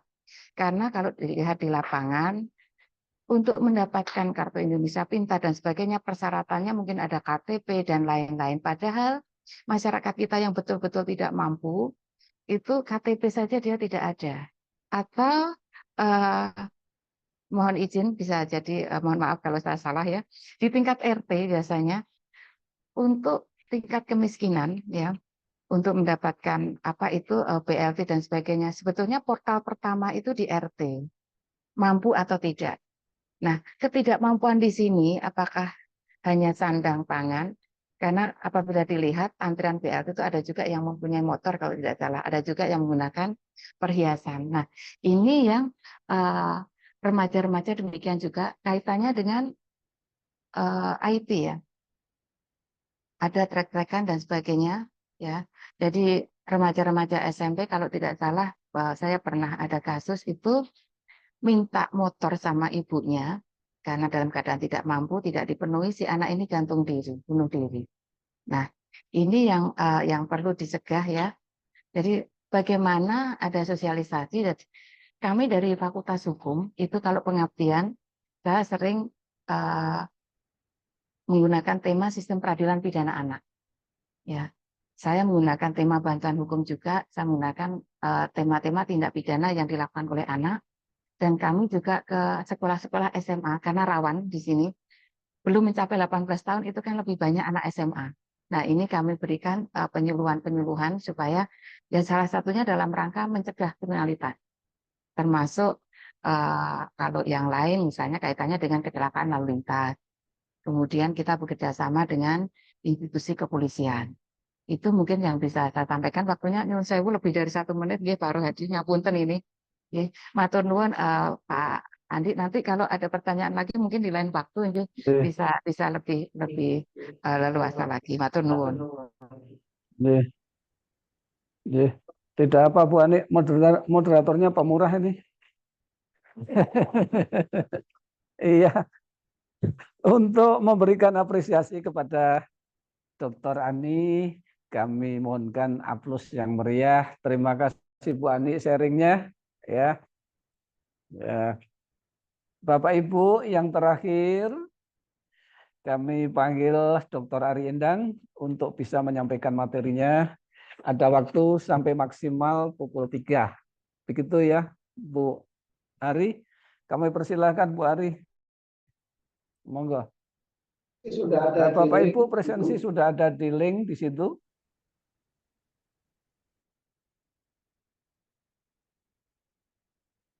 Baik, terima kasih Bapak Rohadi atas kesempatan yang diberikan. Tadi 2 topik yang sebelumnya sudah sangat menarik sekali ya, saya sampai bertanya terus. Nah, ini sekarang kita masuk ke materi saya. Mohon maaf ini mungkin banyak kata-kata yang tidak familiar, nggih. Nanti tidak apa-apa ya. Saya juga bingung mau menyampaikan dengan bahasa yang mudah diterima oleh teman-teman. Jadi ini saya coba pakai bahasa yang paling mudah nggih. Jadi nanti mohon maaf jika banyak istilah. Jadi kebetulan saya di kesempatan kali ini menyampaikan materi tentang mitigasi gabungan efek non-linearitas high power amplifier dan crosstalk dengan menggunakan metode iteratif receiver. Kebetulan ini diangkat dari disertasi saya berjudul agak panjang ya judul disertasi saya. Mitigasi efek non-linearitas high power amplifier pada multiple input, multiple output, generalized frequency division multiplexing atau GFDM. Baik, saat ini kalau tadi ini ya Bu Ani menceritakan tentang anak-anak yang karena menggunakan IT ya, IT sekarang itu teknologinya itu kita menggunakan wireless communication sesuai bidang keilmuan saya, yaitu di telekomunikasi. Jadi dengan wireless communication itu kita bisa berkomunikasi dengan siapa saja, di mana saja, kapan saja, seperti itu. Nah, ini contohnya, ini adalah handphone, smartphone kita. Ketika mau terhubung ke smartphone yang lain, maka kita membutuhkan yang namanya base station, atau kalau kita lihat tower ya Bapak Ibu, BTS atau yang kita singkat BTS ya. Tower-tower itu untuk menghubungkan sinyal ini ya, komunikasi kita. Nah, untuk sinyal GPS, sinyal BTS yang jauh itu maka diperlukan biasanya sinyal yang cukup ini ya, lumayan untuk memperkuat sinyal kita memerlukan power amplifier ya, karena semakin jauh lokasi maka akan terjadi peredaman atau perambatan gelombang itu akan mengalami pelemahan. Nah, ini adalah contoh base station tower ya, kemudian di dalamnya ada perangkat transceiver, kemudian di dalamnya lagi ada yang namanya power amplifier, itu untuk menguatkan sinyal. Sebelum sinyal itu dilewatkan antena, maka perlu sekali untuk dikuatkan terlebih dahulu, seperti itu. Kemudian ini adalah GFDM ya. Kenapa saya topiknya GFDM? GFDM atau Generalized Frequency Division Multiplexing itu adalah salah satu modulasi, kandidat modulasi untuk sistem 5G dan sistem telekomunikasi ke depan. Jadi sistem ini lumayan banyak digemari karena ini sinyalnya adalah non-ortogonal. Jadi dia memiliki beberapa kelebihan ya. Yang pertama, dia emisi out of band-nya itu rendah. Kemudian dia spektrumnya, efisiensinya lebih baik, dan bisa kompatibel dengan multiple input, multiple output. Multiple input, multiple output itu jadi antenanya itu lebih dari satu Bapak Ibu. Jadi misalkan di transmitter antenanya 2, di receiver 2, maka adalah MIMO, multiple input, multiple output, seperti itu. Nah, GFDM ini merupakan modulasi untuk sinyal multi carrier. Jadi pembawanya itu banyak, nggak cuma satu. Nah, karena dia multi carrier, sinyal pembawanya itu banyak, maka dia memiliki peak average power ratio atau PAPR itu yang cukup tinggi. Nah, karena dia memiliki PAPR yang tinggi, itu yang menyebabkan sinyal inputnya itu nanti terpotong. Ya, kemudian karena terpotong, maka akan ada kenaikan out of band dan kinerjanya akan menurun. Nah, GFDM itu juga sama, sebelum ditransmisikan melalui antena juga harus diberi high power amplifier. Jadi tidak cuma power amplifier biasa, tapi high power amplifier. Jadi amplifier yang tinggi ya, daya tinggi. Nah, dengan adanya penambahan high power amplifier di sisi transmitter, maka menyebabkan distorsi amplitudo dan fasa. Kemudian ada penyebaran konstelasi sinyal, kemudian spektral sinyalnya akan menyebar. Nah, ada tambahan masalah lagi ketika ini diterapkan pada multiple input, multiple output, misalnya tadi antena 2x2, maka akan timbul nggak cuma distorsi amplitudo dan fase, tapi ada timbul crosstalk. Nah, kemudian ketika ditaruh di dalam modulasi yang lebih tinggi, misalkan modulasi 16 km ke atas, juga akan timbul masalah lagi, timbul konstelasi menyebar. Jadi kita akan lihat ini adalah grafik antara daya input, kemudian ini daya output. Biasanya amplifier itu bekerja itu mendekati titik jenuh di sini. Nah, ketika dia sudah mencapai titik jenuh, akan mengalami saturasi. Nah, kita lihat di sini ada sinyal yang original, itu sinyal yang informasi yang tidak ada, belum diberi high power amplifier. Kemudian setelah diberi amplifier, kita lihat bahwa dia akan mengalami potong ya. Jadi harusnya dia di amplitude 2, dia menjadi di amplitudenya 0,5. Jadi ada pemotongan, terpotong. Nah, kemudian kalau kita lihat dari sisi spektrum yang ini, kita lihat kalau yang masih original tuh puncaknya bisa sampai 1. Kalau dikasih power amplifier ya bisa turun. Jadi dia lebih rendah. Otomatis sinyal di sisi penerima juga akan semakin terdistorsi. Nah, kita lihat ini permasalahan untuk distorsi nonlinear di sistem multiple input, multiple output. Jadi ini misalkan di sisi pemancar, ini ada 2 antena Bapak Ibu. Kemudian ini masing-masing sebelum masuk ke antena pertama, ya misalkan itu output dari transmitter yang pertama, saluran yang pertama, dia diberi power amplifier. Kemudian ini keluarannya Z1 masuk ke antena. Di sini juga sama. Nah, ketika ini berdekatan, ini otomatis antena itu kan berdekatan, nggak mungkin jauh-jauhan ya, karena perangkatnya kan misalkan HP itu kan di dalamnya, di dalam chipnya. Karena berdekatan, maka akan muncul namanya crosstalk. crosstalk-nya ada 2 tipe.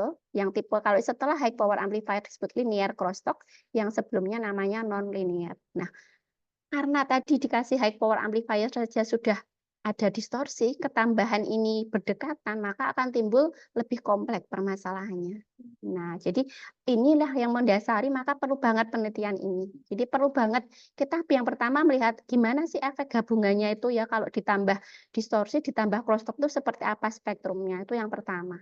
Kemudian nanti setelah itu, setelah tahu efeknya, gimana sih cara mengatasinya. Nah, kebetulan di Indonesia penelitian ini waktu saya sekolah itu belum ada Bapak Ibu. Jadi ini saya juga sumbernya juga harus mencari dari luar.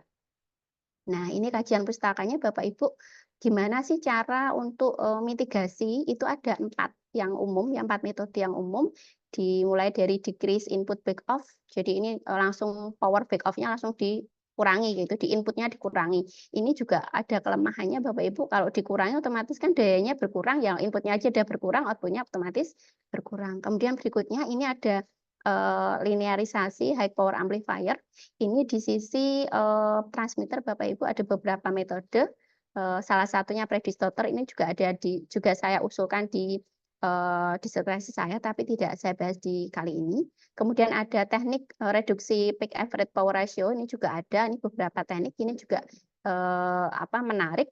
Kemudian yang saya lakukan di ini adalah kita pakai sinyal rekonstruksi pada sisi receiver. Jadi kita mengatasi di sisi receivernya, tidak di sisi transmitter tapi di sisi receiver. Kita menggunakan non-linear distortion cancellation. Nah, ini taksonominya untuk penelitian mitigasi gabungan distorsi nonlinear dan crosstalk. Jadi cara mengatasinya bisa pakai 2 cara, bisa di transmitter dan di sisi receiver. Nah, di sisi transmitter itu juga ada beberapa macam. Nah, saya ambil di sisi receiver, saya menggunakan iteratif receiver ya. Kebetulan sebelum saya itu hanya ada 1 penelitian yaitu nonlinear distortion cancellation untuk MIMO OFDM. Jadi OFDM itu sama-sama modulasi tapi dia yang ortogonal, sedangkan yang GFDM itu adalah modulasi yang non ortogonal. Nah, solusinya itu yang pertama itu bisa menggunakan linearisasi high power amplifier itu di sisi transmitter, ini tidak saya bahas di sini. Yang saya bahas di sini adalah di sisi receiver menggunakan iteratif receiver. Jadi ini modelnya secara iterasi. Ya, dari misalkan ini dari langkah-langkah dari pengirim, terus kemudian masuk ke antena, kanal, kemudian di sisi penerima. Dan nanti di sisi sebelum akhir itu dia akan balik lagi ke sisi pengirim. Jadi untuk iteratif receiver itu ada salah satu asumsinya bahwa sisi penerima itu tahu tentang karakteristik power amplifier-nya. Jadi udah tahu dulu. Kalau dia tidak tahu maka harus menggunakan metode yang lain, harus ada estimasi dan sebagainya. Jadi dia ada asumsinya bahwa asumsinya dia tahu power amplifier yang digunakan model apa, misalkan model Saleh atau model yang lain. Nah, kontribusi dan originalitasnya bahwa yang pertama ini menyelidiki efek gabungan distorsi nonlinear dan crosstalk untuk sistem ortogonal multi-carrier ya, karena selama ini belum ada. Kemudian yang kedua mengusulkan tekniknya, teknik iteratif receiver di sisi transmitter untuk mengatasi efek gabungan tersebut. Yang selama ini ada hanya di multi-carrier yang OFDM. Nah, keunggulannya ini ada 3 keunggulan Bapak Ibu. Yang pertama, kalau dibandingkan dengan teknik yang tadi predistortor yang ditaruh di sisi transmitter, bahwa teknik ini bisa mengkompensasi efek gabungan nonlinear dan crosstalk. Kalau yang di predistortor tadi hanya nonlinear saja. Kemudian apabila diterapkan di base station, ini akan tidak meningkatkan kompleksitas komputasi terminal bergerak kita. Jadi ini kan diterapkan di base station, jadi lebih mudah kalau ditaruh di terminal pengguna itu kan nanti HP-nya jadi berat sekali. Kemudian juga bisa masa pakai baterainya jadi semakin lama karena daya yang dibutuhkan juga semakin besar. Kemudian cocok diterapkan untuk sistem multi-carrier non ortogonal. Contohnya adalah GFDM. Ini parameter simulasinya, kebetulan saya menggunakan MATLAB Bapak Ibu untuk simulasinya. Nah, ini hasil spektrum sinyalnya. Ini kalau sinyal nonlinear ya, crosstalk ya. Ini saya bedakan ada yang nonlinear crosstalk, kemudian ada linear crosstalk dan gabungan keduanya. Kemudian kita lihat juga saya coba efek konstelasi. Ini ada diagram konstelasi Bapak Ibu. Ini sebelah sumbu X ini adalah infase atau Xi. Kemudian yang sumbu vertikalnya adalah kuadratur atau Xi. Kemudian ini kita variasi crosstalk-nya dari 5, 10, 20. Terlihat bahwa ketika semakin ini crosstalk-nya semakin ini ya kecil ya, ini dia lihat bahwa konstelasinya juga semakin kecil ya. Ini jadi amplitudonya sampai 1,5 aja. Di sini 2, di sini 2,5. Kemudian kita lihat efek distorsi nonlinear dan crosstalk untuk kurva bit error rate. Jadi ini Bapak Ibu, ini adalah kurva bit error rate. Ini adalah bit error rate-nya. Kemudian ini adalah energi bit per noise, satuannya dB. Kemudian ini adalah kurva MIMO GFDM dan MIMO FDM yang tanpa high power amplifier. Jadi ini adalah yang normalnya tanpa diberi high power amplifier. Jadi dia sekitar ya hampir 11 dB di sini. Ya, kemudian ketika diberi high amplifier seperti ini tanpa crosstalk Bapak Ibu, ini tanpa crosstalk ini sudah jelek. Jadi ini membacanya kalau dia jatuhnya itu di sebelah semakin ke kiri ini semakin bagus, kalau dia jatuhnya ke kanan ini semakin jelek. Nah kalau yang ini yang dengan HPA ini malah nggak jatuh di sumbu Y ini, jadi tambah sumbu X, jadi ini tambah jelek sekali ya. Nah, kemudian dengan crosstalk itu tambah jelek Bapak Ibu. Jadi kalau ini kalau nilainya ini semakin naik itu semakin jelek ya. Jadi kalau dia semakin turun ini semakin bagus, ini semakin naik itu semakin jelek. Seperti itu. Nah, untuk pengujian pada kanal itu saluran Bapak Ibu. Jadi untuk sistem komunikasi antara transmitter dan receiver itu kita biasanya untuk uji coba kanal, itu uji coba kanal yang teori yang kita gunakan adalah AWGN. AWGN itu Additive White Gaussian Noise ya, itu kanal standar untuk pengujian. Ya, itu kanal teori. Jadi secara teori kalau secara teori ini sudah betul baru kita coba ke kanal yang realitis ya. Ini kanal teorinya, ini sebelah kirinya yang tanpa crosstalk, yang sebelah kanan dengan crosstalk. Ini yang sebelah kiri sendiri yang hitam ini merupakan QAM 16 QAM teori. Jadi teorinya seperti ini ya. Jadi kalau dia kita lihat main iterasi yang pertama yang warna ungu itu yang dengan HPA tanpa crosstalk ya, dengan power amplifier tapi tanpa crosstalk. Ketika di iterasi pertama dia sudah semakin bagus. Iterasi kedua sudah lebih bagus, iterasi ketiga bagus, iterasi keempat dia sudah mendekati dari teori. Ini kalau yang ini dengan crosstalk ini juga dia iterasi pertama sudah lumayan, iterasi kedua, ketiga dan keempatnya sudah mendekati dengan teori. Jadi dia iteratif receiver tadi sudah berhasil membuat dengan 4 iterasi saja sudah mendekati kurva teori. Nah, ini kita uji coba untuk kanal yang relik. Kanal relik itu kanal yang mendekati kanal ini sebenarnya Bapak Ibu. Jadi aslinya sinyal HP kita ya, misalkan itu ketika melalui antena dipancarkan itu tidak langsung dari HP ke HP namanya point to point kayak gitu nih Bapak Ibu. Jadi dia akan memantul-mantul, kena meja dia memantul, kena tanaman memantul, kena gedung memantul, kena lantai memantul seperti itu disebut dengan relief fading. Jadi karena relief fading itu, nah kita lihat sebelah kiri itu adalah yang tadi dengan high power amplifier saja tanpa ada crosstalk-nya. Nah, kita lihat yang teorinya sebenarnya yang ini, yang warna ini ya, hitam ini dia sudah berhimpit dengan warna ungu ya, dia sudah bagus untuk teorinya. Ketika ini kita berikan high power amplifier, kita lihat yang warna hitam plus itu ya, itu tanpa crosstalk ya. Kemudian kita iterasi pertama kita coba sudah mulai turun, sudah mulai bagus. Yang warna merah itu iterasi kedua udah bagus, iterasi berikutnya yang plus biru itu sudah semakin bagus, dan yang terakhir hitam sudah mendekati yang teori. Ini sudah bagus ya. Kemudian yang sebelah kanan yaitu sama, kita lihat dulu yang teorinya dulu. Teorinya dulu berhimpit dengan warna ungu itu seperti ini, itu yang dengan crosstalk. Kemudian ketika kita coba iteratif receiver kita iterasi 1, 2, 3, 4 sudah mendekati kurva yang teori. Nah, manfaatnya apa sih Bapak Ibu untuk solusi yang kami tawarkan? Yang pertama, solusi iteratif receiver itu dapat mengatasi gabungan efek distorsi nonlinear ya akibat power amplifier untuk MIMO GFDM. Kemudian sistem MIMO GFDM itu cocok untuk menjadi kandidat sistem multi-carrier, sistem komunikasi masa depan. Jadi dia kenapa? Karena efisiensi spektrumnya tinggi dan nilai out band-nya rendah. Kemudian aplikasi apa saja sih untuk MIMO GFDM itu? Bisa untuk sistem komunikasi di daerah terpencil, kemudian untuk cognitive radio, satelit terestrial, kemudian visible light communication, dan underwater communication. Nah, kesimpulannya, jadi untuk metode kami berhasil menginvestigasi gabungan efek distorsi nonlinear dan crosstalk pada sistem MIMO GFDM untuk modulasi order tinggi. Kemudian yang kedua, berhasil menerapkan metode iteratif receiver pada sistem MIMO GFDM untuk mengkompensasi efek gabungan distorsi nonlinear dan crosstalk tersebut. Sarannya, ini penelitian kami selanjutnya adalah mengganti kanal AWGN selain menjadi kanal relik tadi menjadi kanal lain agar bisa mendekati kanal yang sebenarnya. Kemudian rencana riset selanjutnya mengganti model high power amplifier yang digunakan. Selama ini kami menggunakan model Saleh, kita akan mengganti dengan model RED, polinomial dan lain sebagainya. Kemudian bisa juga diterapkan di eksperimen real di laboratorium menggunakan software defined radio dengan perangkat USRP, tetapi untuk ini kami kendala karena belum punya perangkatnya. Oke, demikian presentasi dari saya. Terima kasih. Wassalamualaikum warahmatullahi wabarakatuh.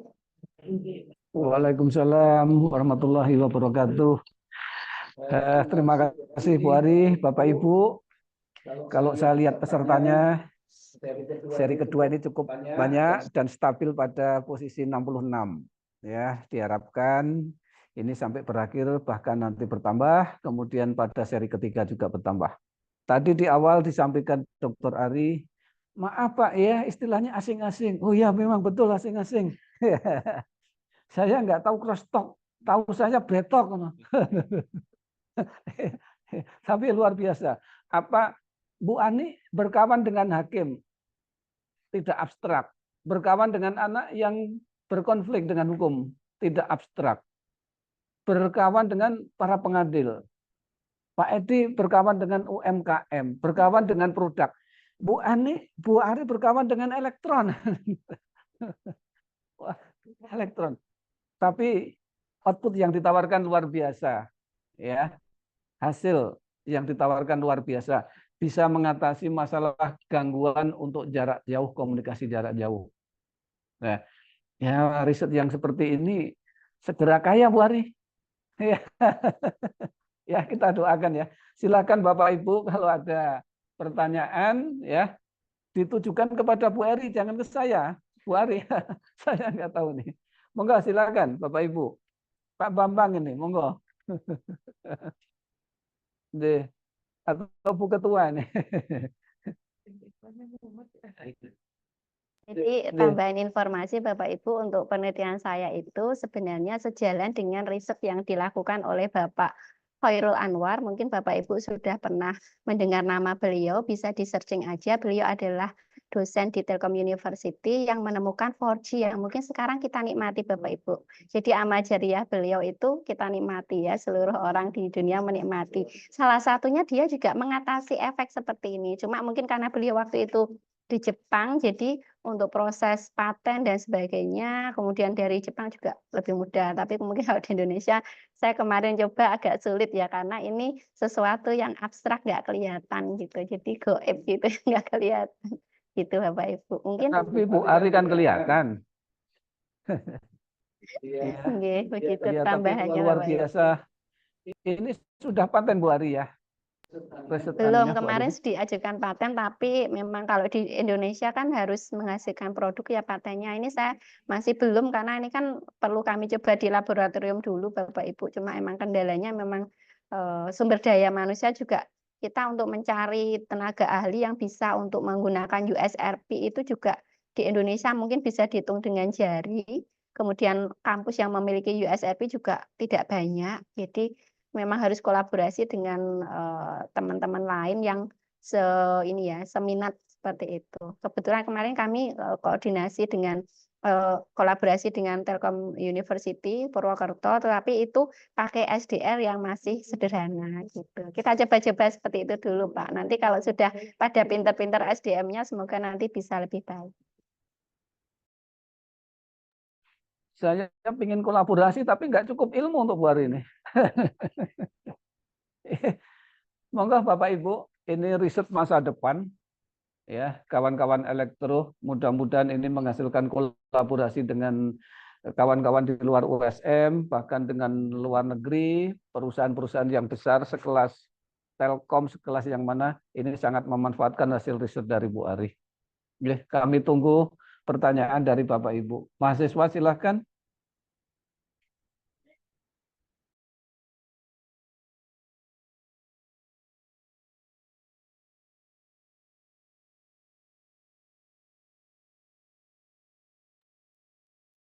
Ini sepi bertanya. Kasih masukan aja nih, tapi kalau Monggo. Pak Madani bisa di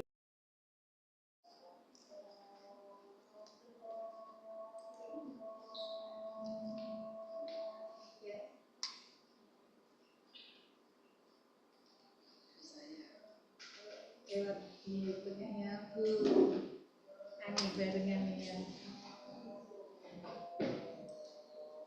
Oh itu aja. Ya, baik. Terima kasih teman-teman semua yang ada di sini ya. Tadi dari Bu Ari tadi kita ngelihat rumus-rumus tuh pusing sekali, bayanginnya itu ya. Yang kami harapkan paten-paten dari hasil disertasi Bapak Ibu misalnya yang sudah bisa dipatenkan langsung bisa monggo hasilnya dipatenkan, misalnya mau menemukan model suatu apa. Ini kalau Bu Ari, kalau saya lihat tadi masih dalam program. Coba nanti program itu dibuat suatu alat gitu sehingga alatnya itu bisa dipatenkan. Kemudian yang UMKM tadi misalnya itu bisa kerjasama Pak Hadi ini kan halal juga.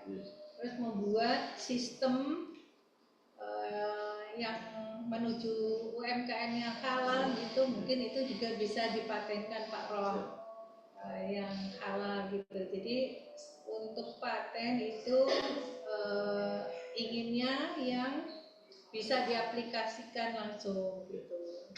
Kemudian kalau hukum tadi misalnya membuat kolaborasi dengan elektro tadi misalnya pengadilan tadi saya lihat pengadilan untuk anaknya itu berbohong apa tidak misalnya begitu, ada lie detektor. Ini juga kerjasama dengan teknik elektro ataupun TIK gitu, monggo bisa kan sekarang ada modelnya bisa dibuat macam-macam kan, apa lie detektor itu ya misalnya sudah ada yang sekarang itu sudah ada, tapi buat lagi yang baru, modelnya baru, sederhana, simple gitu, bisa dipatenkan. Jadi monggo kita bekerja sama kolaborasi dari masing-masing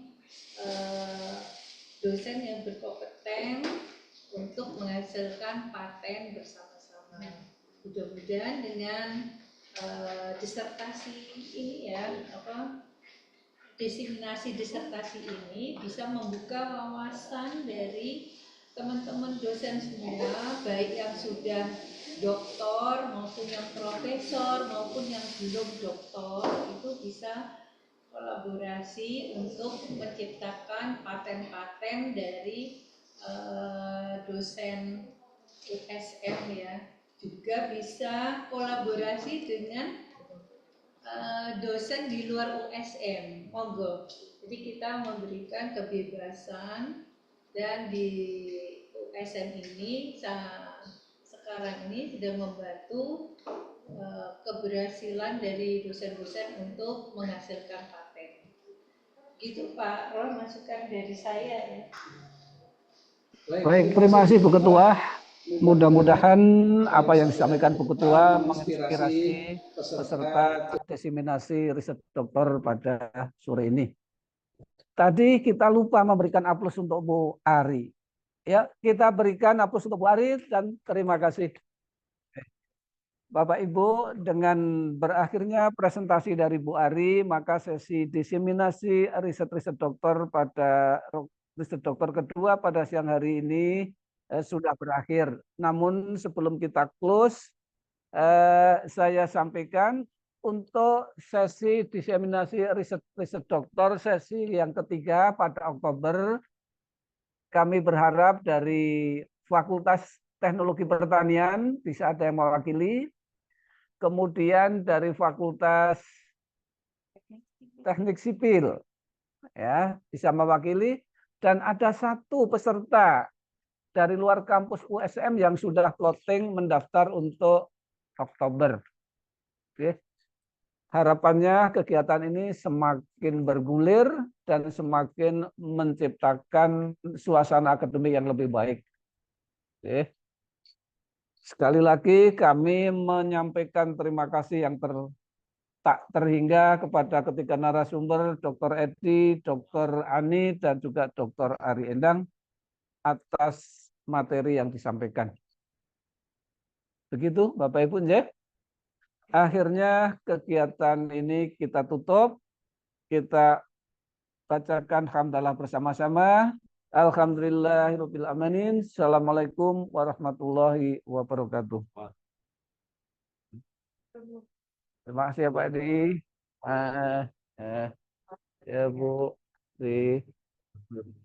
ini tenun dan apa. Monggo di rahapi.